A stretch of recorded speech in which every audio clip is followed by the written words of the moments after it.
corruption, c'est une maladie qui empêche nos sociétés, qui empêche nos pays à se développer. Alors il faudrait les comprendre. L'enfant qui grandit doit avoir la notion de la non-corruption.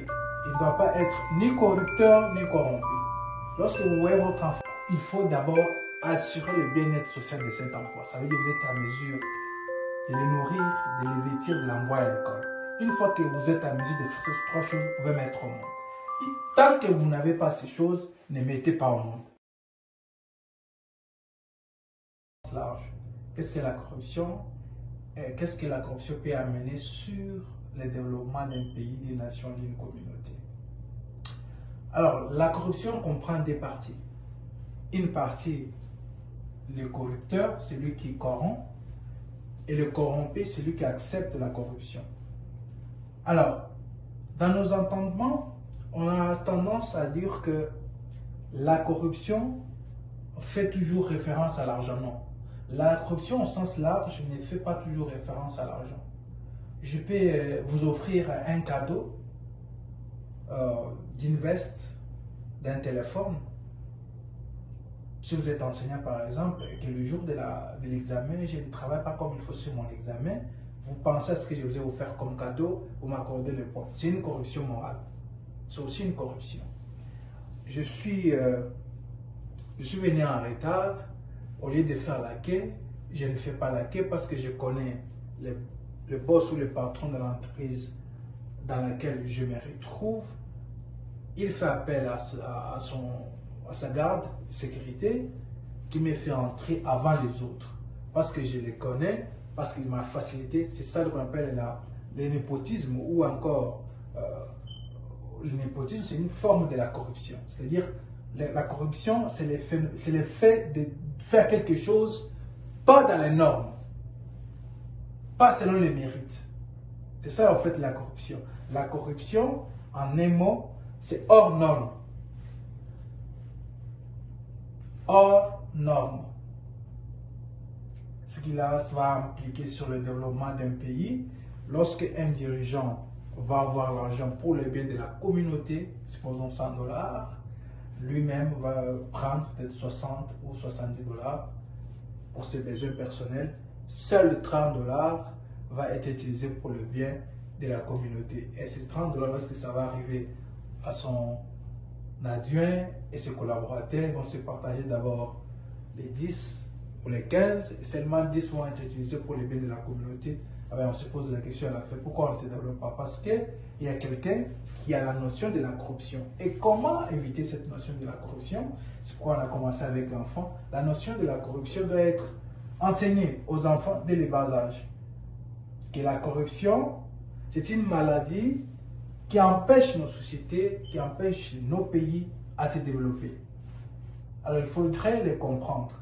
L'enfant qui grandit doit avoir la notion de la non-corruption. Il ne doit pas être ni corrupteur ni corrompu. Lorsque vous voyez votre enfant en train de corrompre, il faut l'interdire. Lorsque vous voyez votre enfant être corrompu, il faut l'interdire. L'enfant qui naît, comme on dit, l'homme naît bon, c'est la société qui le rend mauvais. C'est exactement la même chose aussi avec l'enfant qui naît dans une société corrompue. Il va grandir avec la notion de la corruption. Mais si vous mettez dans cet enfant le valeur de la non-corruption, il ne sera pas corrompu. Il faudra l'expliquer, c'est quoi la corruption. La corruption, c'est le fait d'avoir quelque chose pour rendre injuste ce qui est juste. Donc, la corruption, c'est l'injustice. La corruption égale injustice.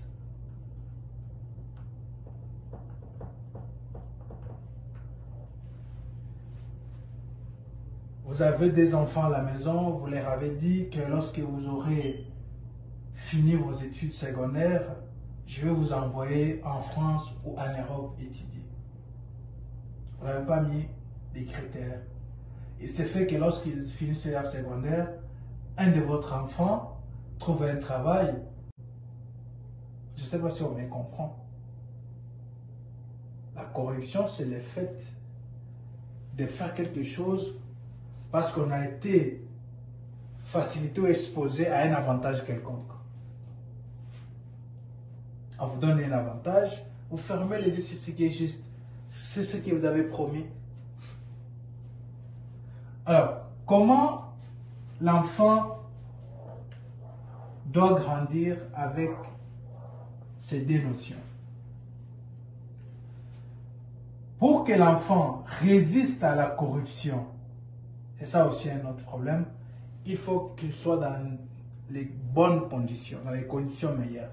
Supposons que l'enfant n'a pas mangé, ça fait 2 jours.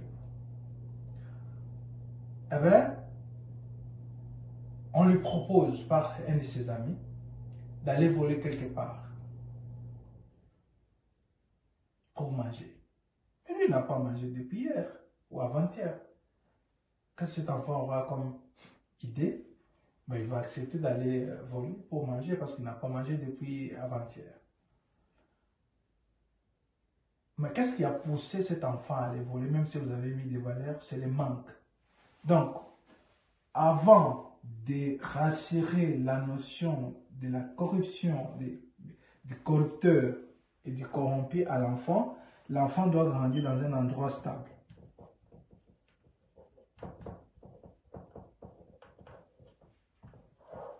D'où la notion du planning familial et du bien-être social.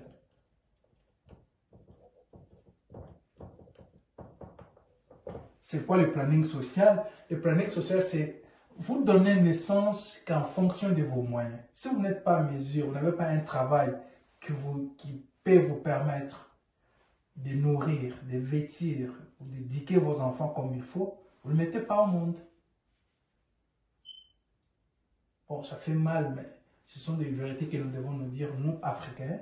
Lorsqu'on n'a pas les moyens suffisants pour envoyer nos enfants à l'école, pour les nourrir, pour les vêtir, on ne met pas au monde.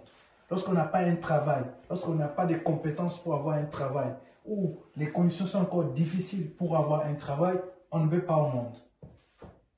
On met au monde que lorsqu'on est à mesure de rassurer une bonne éducation à l'enfant, nourrir et les vêtir. Seuls les enfants qui sont bien nourris, bien vêtus, qui mangent. Quand je parle de bien nourris, bien vêtus, ça ne veut pas dire qu'il doit avoir une garde-robe remplie, ou il doit manger au restaurant 5 étoiles chaque fin de semaine. Je parle de l'enfant qui est à mesure de manger et boire chaque jour. Il est à mesure de se vêtir. Cet enfant, lorsque vous allez inculquer les valeurs dans cet enfant, il va grandir avec ces valeurs. Mais lorsque l'enfant n'est pas à mesure de prendre du thé le matin, il n'est pas obligé d'aller à l'école, il n'est pas habillé comme il faut, mais ses collègues, ses amis sont bien habillés, donc vous allez raconter tout ce que vous voulez sur la corruption, le corrupteur et le corrompu, il ne va pas vous écouter parce qu'il est exposé au manque. Mais une fois, c'est simple. Il suffit juste d'observer. Vous avez donné la nourriture à votre enfant avant d'aller à l'école le matin, et votre enfant va à l'école justement. Il a sa nourriture, et sa camarade de classe aussi a la nourriture. Si c'est une bonne nourriture, vous pensez que votre enfant va laisser sa nourriture pour manger la nourriture de sa camarade ou voler sa nourriture? Non. Mais si votre enfant n'a pas mangé depuis hier ou avant-hier, et que son ami de classe lui propose de manger la nourriture, ou de sa camarade, il va le faire. Parce qu'il manque. C'est la même chose. Vous n'allez pas enseigner l'enfant les notions de valeur, la non-corruption, les notions de l'injustice sociale, sans qu'il soit dans de bonnes conditions. C'est comme vouloir une chose de son contraire. Donc, on ne peut mettre au monde que lorsqu'on est à mesure de donner une bonne éducation à l'enfant dans de meilleures conditions.